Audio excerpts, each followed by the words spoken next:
Okay, so what I've drawn for you here are two right triangles.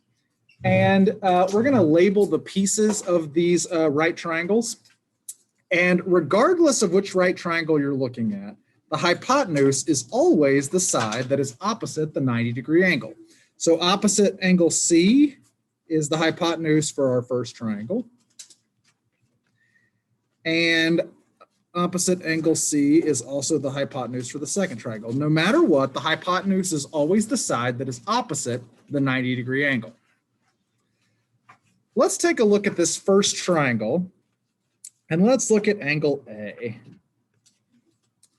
I've got two sides left to label. I need to label side AC, which is this side right here, and I need to label side BC.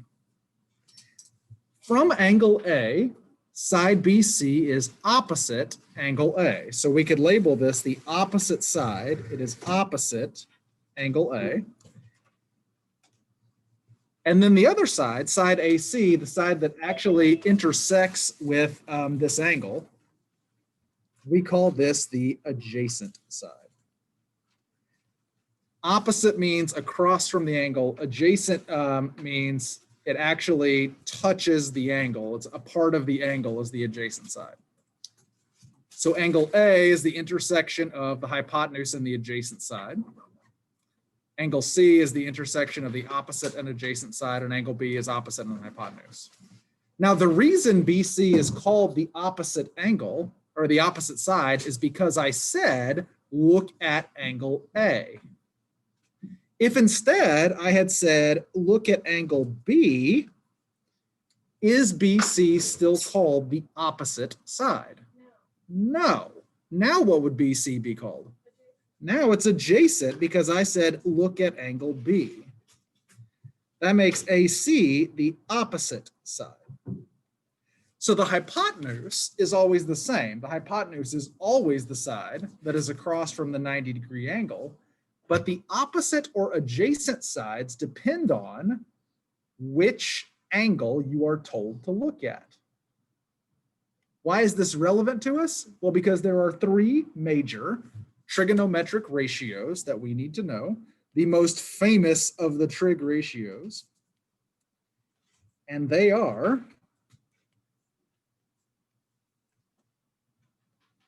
sine, cosine,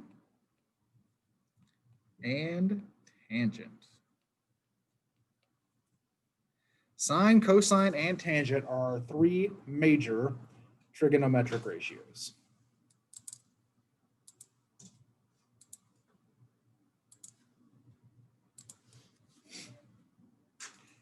If you've ever really examined your graphing calculator before, and why would you not have closely examined your graphing calculator, you've seen sine, cosine, and tangent buttons. Now they're not spelled out like this. We just use the first three letters.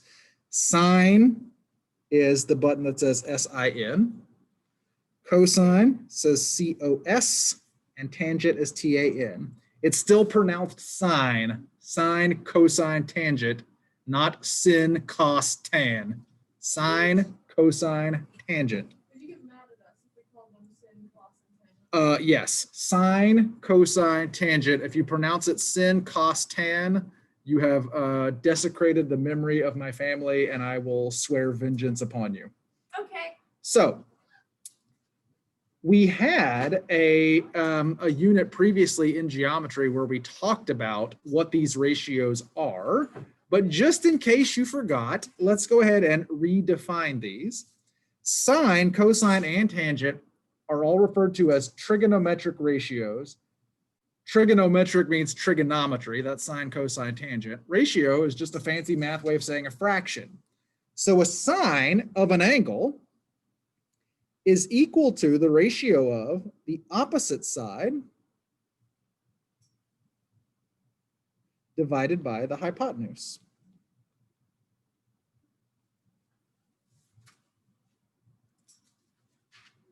Sine is opposite over hypotenuse. Would that be like the length of them? Yes, how long they are, exactly right. Cosine is the ratio of the adjacent side. over the hypotenuse.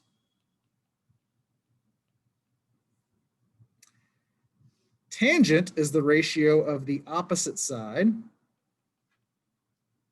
over the adjacent side. Now, what these sides are depends completely on which angle you are told to look at. As you saw from our diagram above, looking at angle A gives us a different opposite and adjacent than looking at angle B. So you need to know which angle you're finding the sine, cosine, or tangent of. The hypotenuse is going to be the same no matter which angle it is, but the rest is going to change. So the person who invented these was actually a Native American, an Indian chief named Chief Sokotoa.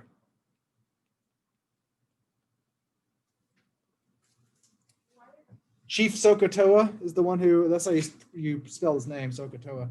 The Indian chief who invented trigonometry. That is absolutely not true. I made that up, but I do want you to write down Sokotoa. Like an Indian could come up with trigonometry. Obviously, it was an American. You bet, hey, you bet.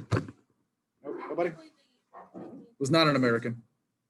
Yeah, and then he was Indian. Not a. Yeah. When I said Indian, did you think I meant Native American? That is so racist. I meant people from India. Yeah, because you said Indian chief. Like Native Americans are the only ones that have chiefs? Well, typically Indians don't have chiefs. You assumed that because I said Indian, I meant Native American. That, you know what? Also, yeah, I am 1/32 Native American myself, and my people are offended that you call us Indians. and Sokotoa is also much more Native American than it is Indian. What? Yes. Well, now you're just being racist. So the reason I said Sokotoa is because this will help you remember the ratios. Sine is opposite over hypotenuse. Cosine is adjacent over hypotenuse. And tangent is opposite over adjacent. Some old horse caught another horse taking oats away. Huh? My pre-cal teacher, when I was in high school, gave us a much better way to remember Sokotoa. That is not like 100% something you should say in front of other people, but this is, I always remember it as some old hippie caught another hippie tripping on acid. That's my high school pre-cal teacher teaching us about drugs at an early age. Can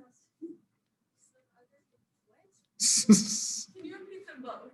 Some old horse caught another horse taking oats away is what you say if the principal asks you how you remember it. But how I actually remember it is some old hippie caught another hippie tripping on acid. There you go. I like that second one. Yeah, everybody knows. I worked with a pre-cal teacher a couple of years ago who had like about 15 different little sentences to remember.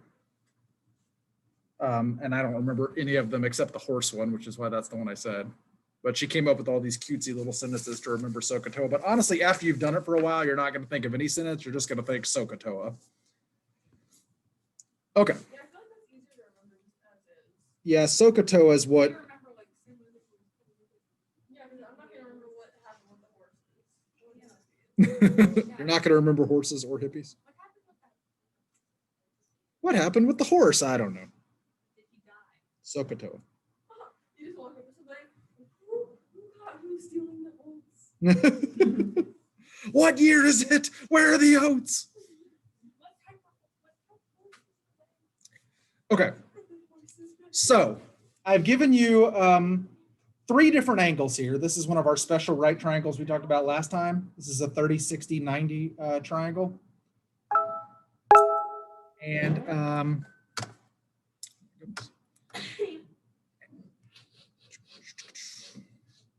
Sorry, all my honeys are messaging me. Sorry about that, everybody.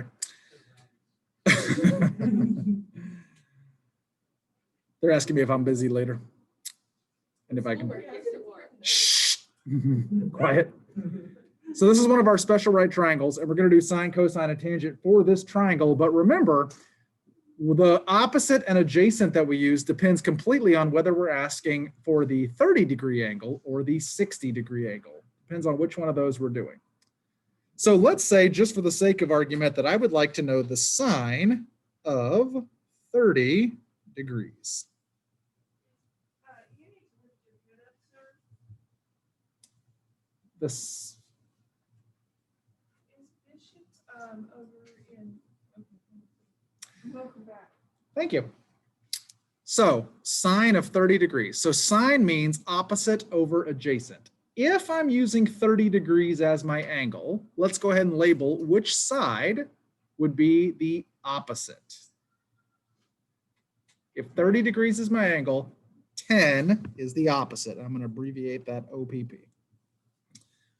Which side then would be the hypotenuse? Well, of course, the 20.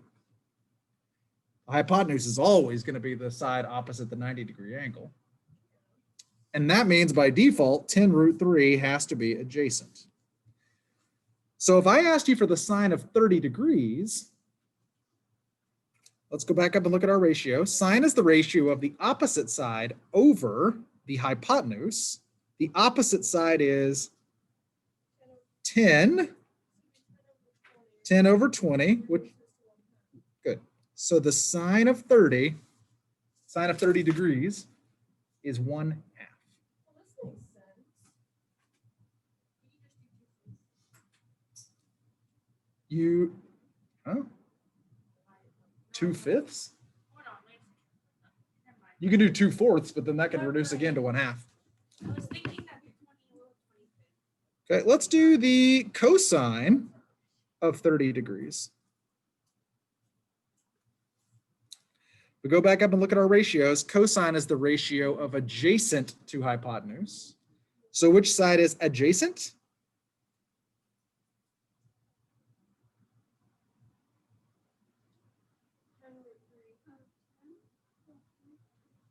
Ten root 3 is the adjacent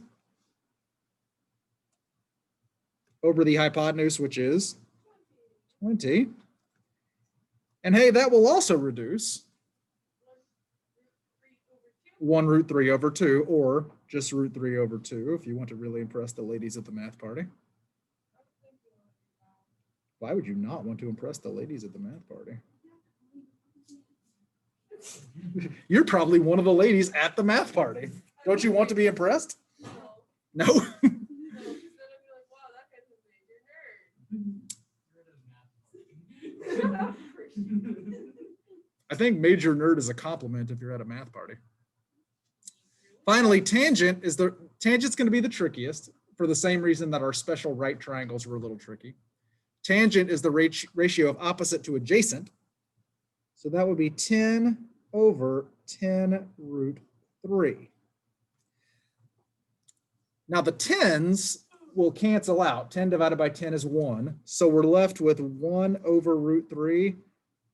But as you will recall from our special right triangles lesson, we need to rationalize this denominator. We would not write an answer that had a square root in the denominator because reasons. So how do we rationalize this denominator? We multiply top and bottom by. Good. Multiply by root 3 over root 3. The reason this works is because on the bottom, the square root of 3 times the square root of 3 is the square root of 9, which is just 3. And on the top, we have 1 root 3, 1 times the square root of 3, which is just root 3. And that's an acceptable answer. Why is it acceptable to have a square root in the numerator but not in the denominator? Because reasons. Would you like to explain it to us? I mean, obviously I know why, but you go ahead and explain it. Because the bottom of your fractions are just a giant piece that could come into different sections. Mm. Because in order to have that whole piece, you need to know how much there really is. Mm. And root 3 is not a particular amount. Ah, so a fraction is parts of a whole. We need to know how much is in the whole, and root 3 is a disaster fire of a number. Okay, I'll buy that. What did they teach at math school? I would like to tell you, but it's for math school people only. Like the Hogwarts and the. I have no idea. With They their send special, your letter using their special trigonometry. Mhm. wand. They do weight Wands versus there. they calculate how it's gonna get your window. Oh my god, it'd be so terrible. That's, Oh my god. What would they go they'll through? soon teach you how to send message by wind and that. What are they sending through numbers? Okay. Let's use the exact same triangle, but let's change the angle. If I ask you for the sine of 60 degrees, I now have to relabel two of my sides. I don't have to relabel the hypotenuse, because the hypotenuse is always going to be opposite 90. But I do have to relabel opposite and adjacent, because if 60 degrees is my angle, 10 root 3 is no longer adjacent to that angle. 10 root 3 is now opposite. And 10 is no longer opposite that angle. 10 is now adjacent.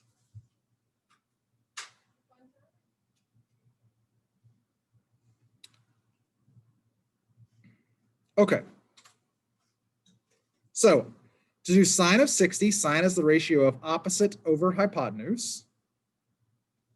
The opposite now is, and the hypotenuse is, and I already know what this is because I did it just a little while ago. Notice that the cosine of 30 and the sine of 60 are the same. Yep. So if I asked you for the cosine of 60, you could write out adjacent over opposite. Adjacent now is 10. Opposite is 20, which reduces to 1/2. And Lord have mercy, I can't even believe it. The sine of 30 and the cosine of 60 are the same. They're both 1/2. This is because sine and cosine are what are known as cofunctions.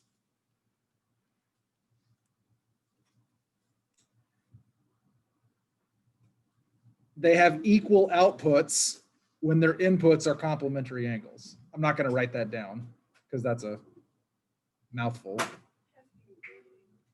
But when their inputs are complementary angles, their outputs are the same. What that means is that the sine of one angle and the cosine of the other angle are the same. Now, tangent, I'm sorry to say, does not have a special cofunction, but tangent's also pretty easy because if I do the tangent of 60, tangent is the ratio of opposite over adjacent. So that's going to be 10 root 3 over 10. You will notice that that is the inverse, or not the inverse, that is the reciprocal of tangent 30. Tangent 30 was 10 over 10 root 3. Tangent 60 is 10 root 3 over 10. It's just the reciprocal. The reciprocal here is actually even easier because whenever we do 10 divided by 10 to get 1, we're left with root 3. And I don't need to rationalize that because the root 3 is not in the denominator. Yep.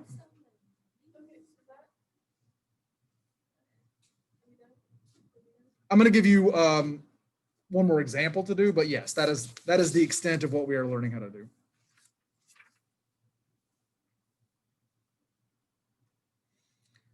I'm going to give you an example with one of the sides missing. Oh, now if you're wondering, like, how come we didn't do sine, cosine, and tangent of the 90-degree angle? These trig ratios are only valid, much like the Pythagorean theorem, when it is a right triangle. So if I did it from 90 degrees, I now do not have a right, from the perspective I'm looking at from the 90-degree angle, I do not have a right triangle. I can just see the 30 and 60. It doesn't have to be a 30, 60, 90, but it does have to have a 90, and we never use 90 as the angle. It's always the other two. Imagine you're sitting on the angle. You have to be able to see the right angle for these to work. So if I'm sitting on the 90-degree angle, I can't see a right angle. You got to go into the triangle, kids.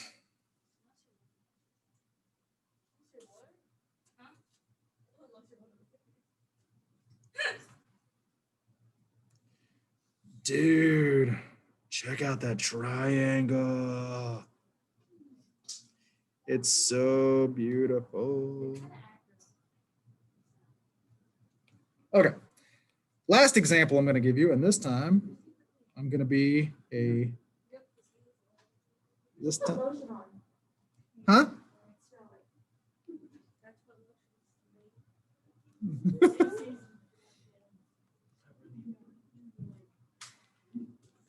Yeah, I can. Oh wait, no more of that one, and we get to figure that out. So here's my question. I would like to know the sine of angle L, the cosine of angle L, and the tangent of angle L.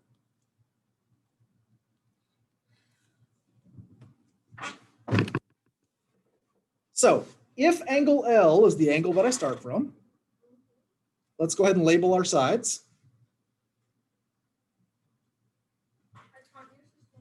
Good. I just have a really good note. Get over the lotion. That's good advice. Get over the lotion. 10 then would be the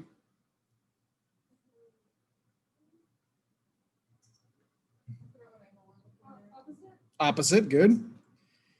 And so the missing angle is going to be the adjacent one. Believe it or not, kids, this is a Pythagorean triple. I assume you all have it memorized. Is it 13? No, but that is the correct, one of the correct sides of the Pythagorean triple. I told you there are only two Pythagorean triples that I have memorized. One is 3, 4, 5. Follow me on SoundCloud, White Chocolate 3, 4, 5. 5, 5, 12, 13. Now you may be looking at this and saying, that's not 5, 12, 13. It's double 5, 12, 13.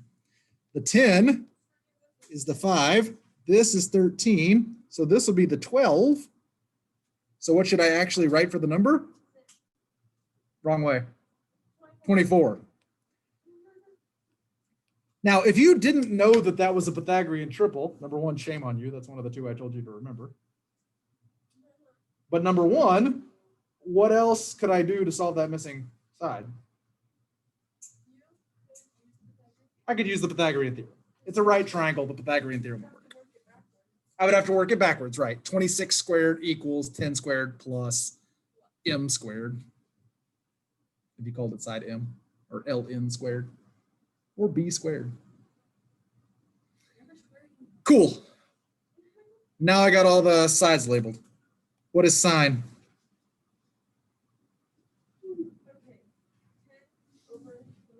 Opposite over hypotenuse reduces to? Good. Cosine is? Yep, adjacent over hypotenuse, which reduces to? Good. And tangent is? Opposite over adjacent, which reduces to? Now, if I wanted to be a real jerk, and I do, and asked you to do sine, cosine, and tangent of angle M, you would not need to do any additional math. Remember, sine and cosine are cofunctions. So if the sine of L is 5/13, that means we said the sine of L was 5/13. That's the cosine of M, 5/13. Likewise, if the cosine of L was 12/13, that's the sine. And if the tangent of L was 5/12, it'd be 12/5. And that is how we do. In the words of Gandhi, this is how we do it. He probably did say that. You probably attribute a lot of totally banal quotes to famous people. I would like rice for dinner, Gandhi. Can you tell me where the nearest bathroom is, Gandhi? You could probably said that. Oh, he probably said it in Hindi, not English. You could get English versions. You're not disgracing their language. The food you served for lunch was fantastic, Abraham Lincoln. And people be like, he's so right. Genius.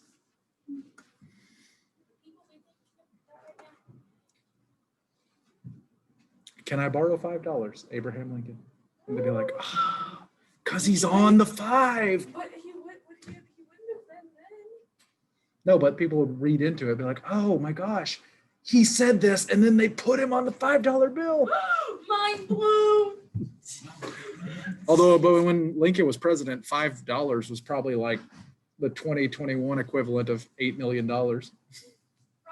The entire military budget for the U.S. was probably $5 back then. Everything was like Congress, we need $5 to fund our army. Too much, Lincoln. Too much. Hold up. Okay, does anybody have any questions about geometry or about Abraham Lincoln? I don't know much about Lincoln, but I will be happy to make up an answer to your question. His skeleton in that giant statue. Is Abraham Lincoln's skeleton in the Lincoln Memorial? No. Funny story, it's in the Washington Monument. It's to throw off treasure hunters. All right.